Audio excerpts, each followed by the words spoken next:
આપણે ગુજરાતીમાં એક કહેવત છે કે ઉગવાની છે ને ઉતાવળ હોય એ મોટા ભાગે બાવર જ હોય, આંબા ન થઈ શકે. તો આજકાલ પણ એવું જ ચાલે છે. લોકોને ખૂબ નાની ઉંમરમાં બધું જ જોઈએ છે. એમને સોર જ જોઈએ છે, ધન જોઈએ છે, લક્ઝરી લાઈફ જોઈએ છે, લક્ઝરી ગાડીઓ જોઈએ છે. પણ ભાઈ એની માટે તો સંઘર્ષ કરવો પડે.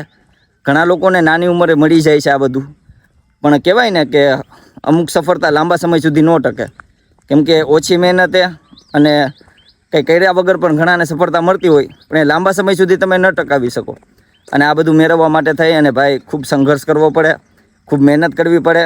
અને એની એક ઉંમર આવે કે એટલી ઉંમરે તમે સક્સેસ થાવ ને તો તમે એને જીરવી શકો. કેમ કે તમે સંઘર્ષ જ નથી કર્યો તો તમારી પાસે અચાનક તમને સફળતા મળશે ને તો એ તમારાથી ટકશે પણ નહીં. સંઘર્ષ કરો ને આગળ વધો, અને ધીમે ધીમે આગળ વધો ભાઈ. બધું એકારે આવશે ને તો એકારે જવાના ચાન્સ પણ વધી જાય છે. એટલા માટે થઈ અને ધીમે ધીમે